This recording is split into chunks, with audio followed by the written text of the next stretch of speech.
Hey, mayong gabi sa tanan. We thank the Lord for giving us this time that we can study His Word, especially with the matters of the heart. Okay, so if you were here with us last Thursday, we started a series of lessons from the book of Ruth. Okay, the book of Ruth. So it is a very beautiful book. It's a short book, only 4 chapters. You can read it for 30 minutes. Okay, and it has a lot of spiritual lessons, especially with the matters of the heart, which is relevant to our theme for this month. Okay, so in from Proverbs chapter 4 verse 23, the Bible says, "Keep thy heart with all diligence, for out of it are the issues of life." See, the Bible has warned every one of us to keep our hearts. When it comes to guarding our heart, it is not responsibility of other people to guard your hearts, but it is ours. Okay? So this evening, we're going to learn also what does it mean to guard our heart from Ruth chapter 3. So we're going to talk about the story. Of course, it is a continuation of our story last week. Okay? Right? The Bible. Right? So, again, the Bible's, our theme is keep thy heart, okay, my God and my love life. Okay? So, now, we are in a book, in chapter 3, okay, of the book of Ruth. So, of course, just a recap of the story, you know what happened in chapter 1. Si Naomi with her husband Elimelech, with her kids, because tagulutom sa Bethlehem at that time, they went somewhere else. Okay? And to find out that their children died, even eventually, her husband and children died, and nabilin siya ay mga in-laws. So, one day, Naomi decided to go back to Bethlehem, okay, and just ask her in-laws, okay, he just asked her in-laws to go back to where they came from. But between Orpha and Ruth, it was Ruth who went with Naomi in Bethlehem, in Jerusalem, right? Now, so of course, on the process, on their way there, they stay there, and at the same time, it was the time when Ruth met Boaz. Okay, so which is we've learned that one of the nearest kinsmen of Naomi, right? One of the nearest kinsmen of her husband Elimelech and Mahlon and Chilion. So later on, we will learn more things about it. Okay. Now, so in chapter 3, verse number 1, the Bible says, "Then Naomi, her mother-in-law, said unto her, My granddaughter, shall I not seek the rest for thee, that it may be well with thee?" You see, in verse number 2, "And now is not Boaz our kindred, with whose maidens thou wast? Behold, he winnoweth barley tonight in the threshing floor." Now, I want you to please look at verse number 1, okay? So now at this time, Naomi, the mother-in-law of Ruth, is kind of actually concerned of her daughter-in-law. Probably concerned of her future. Maupoy ka lang sa akong permi. Right? Are you just going to stay the way you are? And somehow there's a feeling of responsibility for Ruth's future. Bala sa uli, kung mag-edad-edad ka na, ikaw na, ang parents mo na lang galibog ulo si mo. sa nako pa mga sawa, right? So, I mean, it's kind of, the same scenario here. In verse number 2, okay, in verse number 2, so Naomi knew that Boaz was in the threshing floor because that's what people do during the time at the end of the harvest. So during the harvest time, all the people that worked in kumaga sa aton sa right? During harvest time, they are in the threshing floor. Of course, we all know that Boaz is the nearest kinsman. So the duty of the nearest kinsman is to marry. Later on, we'll talk more about this. Okay. So threshing floor in this context is the place where they separate the grains from the stem. Okay. So usually, what happens is that people that are working on a farm, they usually sleep there to prevent the thieves from stealing grains or foods. Okay, so that's what they did. And Boaz was there as well. Okay, now, another verse. Now, let me just share this verse to you in Deuteronomy 25, verses 5 to 7. So, this is what happened kay Ruth, because her husband died, the son of Naomi. They must have the nearest kinsman to redeem her, okay, to continue the generation. Okay, in verse number 5, if brethren dwell together and one of them die and have no child, okay, the wife of the dead shall not marry without unto a stranger. They should not marry unto a stranger or outside of the relatives or kinsman's relatives. Okay? Her husband's brother shall go in unto her and take her to him to wife and perform the duty of an husband's brother unto her. So that's what Boaz should do to redeem Ruth. Okay? Because again, wala sing brother si young husband, si Malon or si Chilian, right? Both of them died, and the nearest kinsman should be the one to marry Ruth, and it happens to be Boaz. In verse number 6, okay? And it shall be at the firstborn which she beareth and shall succeed in the name of his brother which is dead, that his name may not be put out of Israel. Kumbaga nga, hindi mo guntat ang generation niya. Okay, so that's the point of it. Okay, so that's why there must be a kinsman redeemer. And in verse number 7, if the man like not to take his brother's wife, let his brother's wife go up to the gate unto elders and say, my husband's brother refused to raise up unto his brother a name in Israel. So they have to go to the elders, and he will not perform the duty of my husband's brother. So in case that he doesn't like, okay, because he wanted to marry someone else, so they have to go to the elders of they have to go unto the elders and tell them that he will not perform the duty of the kinsman redeemer. So that's actually the laws concerning the kinsman redeemer in the nation of Israel during this time.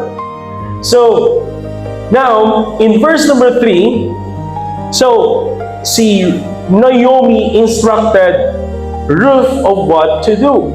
Okay? Because Naomi knew that they are in the threshing floor where they have to stay there at night to prevent the thieves from stealing the grains. So this is what Naomi instructed to Ruth.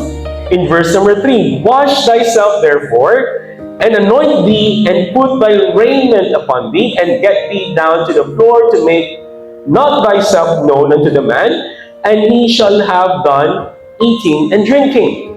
In verse number 4, and it shall be when he lieth down that thou shalt mark the place where he shall lie, and thou shalt go in and uncover his feet, and lay thee down, and he will tell thee what thou shalt do. Now again, I want you to please clear your minds of, it's actually part of the culture of the nation of Israel at that time, but it's something that is not.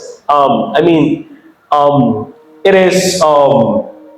Of course, whatever is in your thoughts, I hope that it's wholesome. But what I'm saying here, this is used to be part of the culture of the nation of Israel at that time.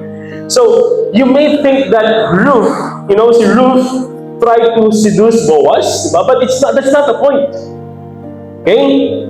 Or maybe Naomi thought Ruth to be immoral. Okay? But it is not the point of this passage. In the Jewish culture, this one is accepted because also Naomi, he wouldn't thought something that is immoral to Ruth. Okay? So, the point of uncovering his feet in this context would somehow indicate to Boaz that somebody was at his feet. Okay? As one of the nearest kinsmen, the message that Ruth is telling to Boaz is to marry her as part of the Jewish customs. You see, if we go back to chapter 2, we know that, it was the time when Ruth and Boaz, nagpasiplat-siplat lang, right? Gabatsaganay. And they knew that, okay? And this is actually the message here. That as part of the Jewish customs, it is a message to Boaz that he should marry Ruth because he is one of the nearest kinsmen. Okay? So I hope that this is clear. In verse number 5, and she said unto her, all that thou sayest unto me, I will do. So this is the response of Ruth to Naomi's instruction. Okay? And she went down unto the floor and did according to all her mother-in-law bade her. Now let's look at the context. Alright? What happened exactly? In verse number 7, and when Boaz had eaten and drunk, his heart was merry, and he went to lie down at the end of the heap of the corn, and she came softly and uncovered his feet and laid her down. In verse number 8, and it came to pass at the midnight that the man was afraid and turned himself. Behold, a woman lay at his feet. So nakita ni Boaz, there was a woman laying at his feet. In verse number 9, and he said, who art thou? Sino ka?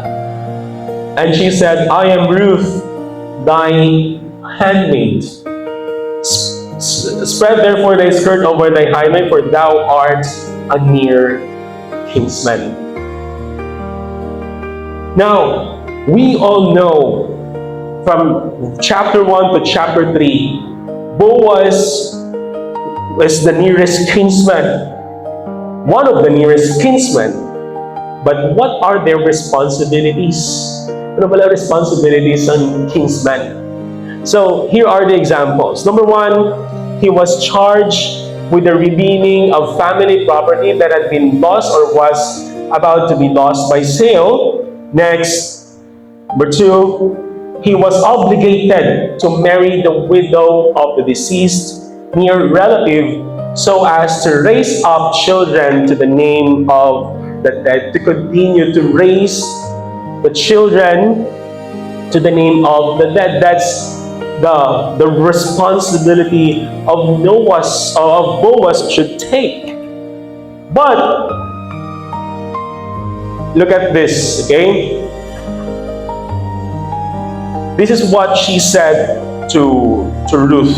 He said, blessed be thou of the Lord, my daughter, for thou hast showed kindness in the latter end at the beginning, inasmuch As thou followest not young men, whether poor or rich. See, the way Boaz saw Ruth, it's different. The meaning of those of the passage there is that, you see, he described Ruth as this. Number one, she did not engage in immorality. There was no trace of immoral relationship in the life of Ruth, which is contrary to what the world is telling us. Subong mo status of relationship, open relationship, ano pa ba, complicated, single but ano gani, back burner.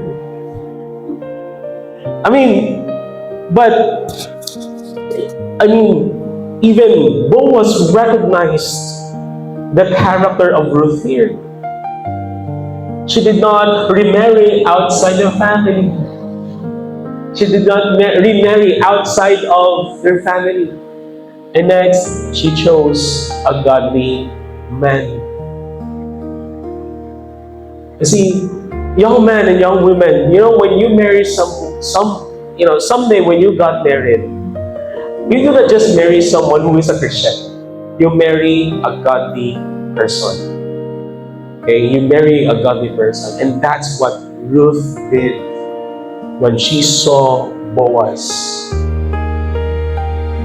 She could have married somebody else, but she kept her heart.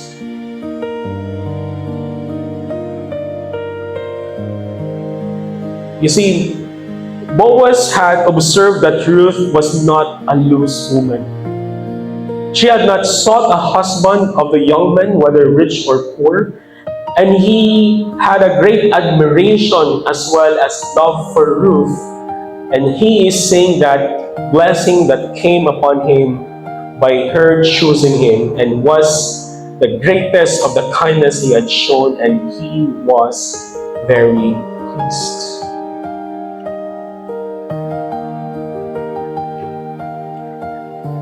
And in verse number 11, and this is what I mentioned last Thursday. Okay? And now, my daughter, fear not. I will do to thee that thou requirest. For all the city of my people that not know that thou art a virtuous woman.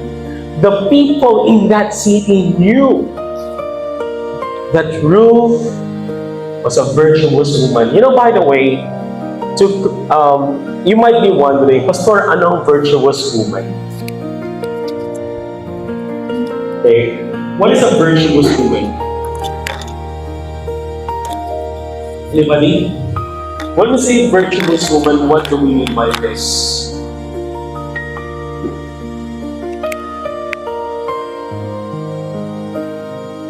Okay, anong meaning sa virtuous woman?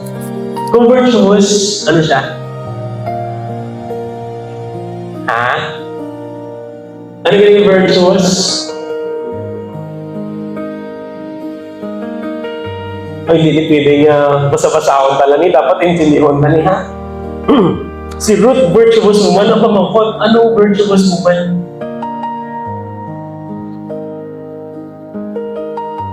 Kung virtuous ka, ano ka?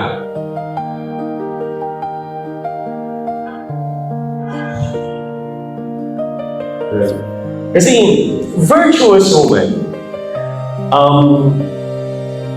that means you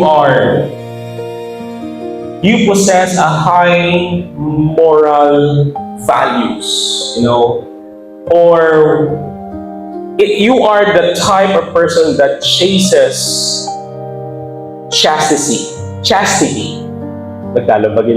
or you do not engage in any immoral acts. You do not engage in things that we know that does not please the Lord, but you are after moral or the one that practices a high moral values. Okay, so medyo generic nga the definition. But this is how Ruth was described during this time. She is a virtuous woman. And even Boaz has observed it as someone that is moral, as someone that is different to the world that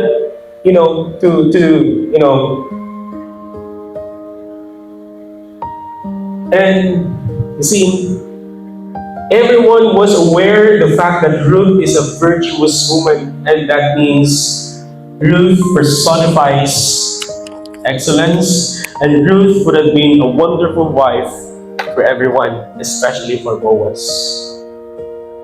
And this is the kind of life that she possesses at that time.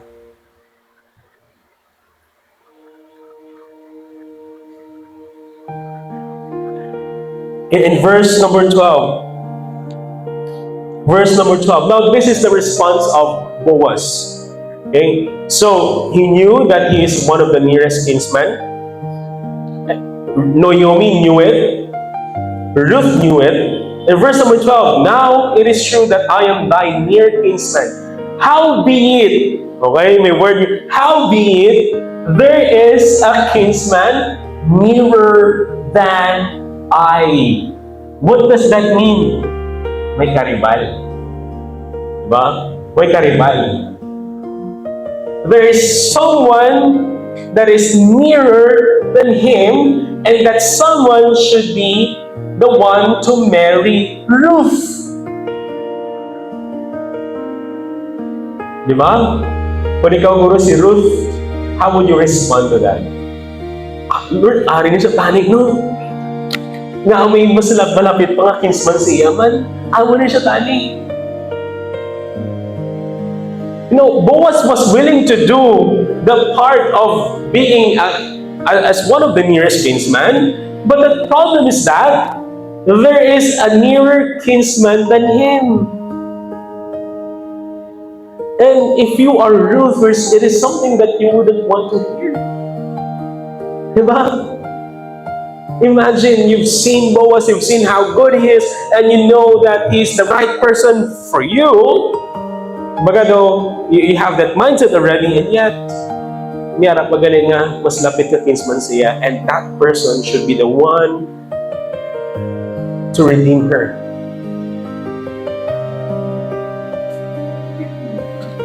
You see, in verse number 13, now, this is also the response of Boaz.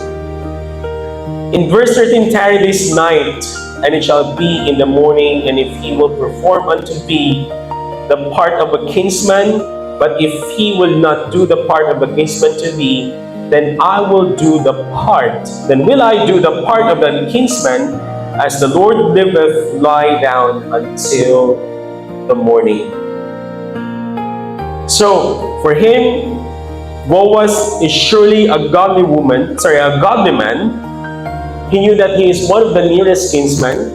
But his response here, if that kinsman will not do his part as the nearest kinsman, then I will be the one to do that part. Which is pwede siya according to their law. Okay? He is not the nearest, but here's the thing. You know what the response of Boaz? He did not force his way. Di ba? Pwede na tayo, may pagtitinginan na sila, may namumuong pag-iibigan. But he did not force his way.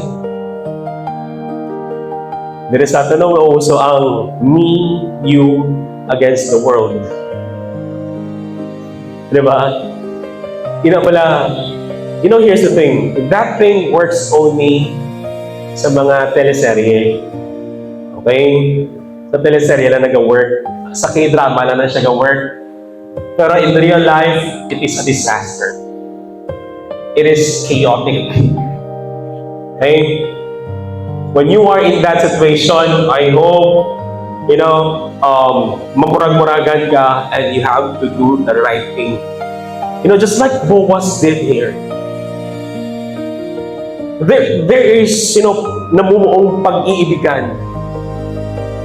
But what he did is that in verse number 13, okay, but if he will not do the part, there is a nearest kinsman, pero if he will not do his part, then will I do the part of the kinsman to thee. Pero it's conditional. Okay? He will only do his part as a nearest kinsman if the nearest kinsman nearer than him will not do his part to redeem Ruth. And in that way, he was not forcing, he's not forcing his way.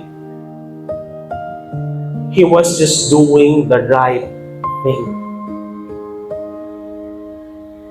You see, when it comes to this issue of life, especially emotions, feelings, sometimes it's hard for us to think what is right. Okay, grabe ang emotion. Grabe ang emotion. And we would rather listen to what we feel instead of doing the right thing, just like what Boaz did here. Ano ganyan ang maling Boaz? The last part, as the Lord liveth, lie down until the morning. He did not force his way, but instead, he waited for the other kinsman that is nearer than him. Okay?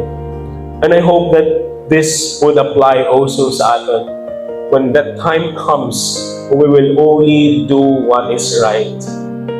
Okay? Just like what Boaz did. In verse number 14, and she lay at his feet until the morning, and she rose up before one could know another. And he said, let it not be known that a woman came in the floor. In verse number 15, and he also said, bring the veil that thou hast upon thee, and hold it. When she held, and he measured 6 measures of barley, and laid it on her, and she went into the city. And when she came to her mother-in-law, she said, who art thou, my daughter? And she told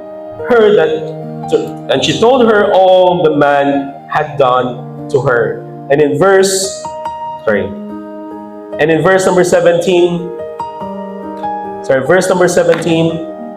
it says here, and she said, these 6 measures of barley he gave me, for he said, go not empty unto my mother-in-law. And in verse number 18, then she said, sit still, my daughter, until thou know how the matter will fall. For the man will not be in rest until he have finished the things this day. You see, I like what Naomi said to Ruth. Sit still, my daughter. I know with all these things involved, with the emotions that are involved at that time, we could have probably justified that I did this because I love this person. Right?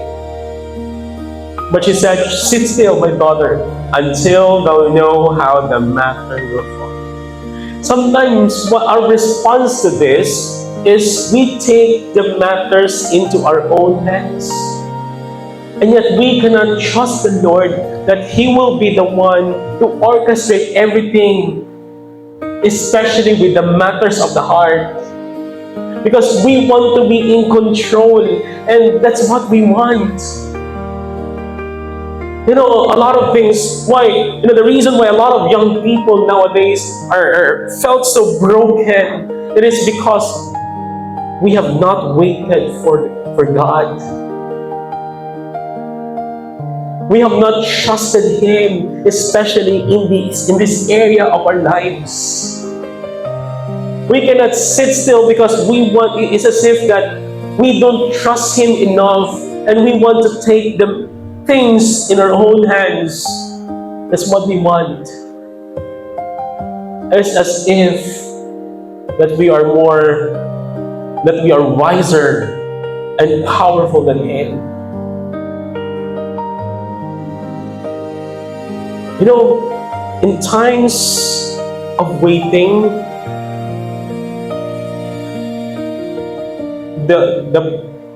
often the best thing that a person can do is to sit still and draw strength from God. You see, the Bible says, Proverbs 24 verse 23, keep thy heart with all diligence, for out of it are the issues of life. We guard our heart, we take care of it. And the best thing that we can do, first, we have to know in Psalm 46:10, be still and know that I am God. First, we need to know who God is. You know, in chapter 1 of Ruth, first thing that happened there is Ruth knew who God is, and he recognized that her God is the God of her mother-in-law. And thy God shall be my God, and thy people shall be my people. And that's what Ruth emphasized in chapter 1. And for us, we need to know who God is. He said, I will be exalted among the heathen, and I will be exalted in the earth. Because the more we know Him, it is the more that we will trust Him. Especially in this area of our life, where I know for a lot of young people, it is hard to trust Him because, again, it involves emotions. It involves emotions, feelings.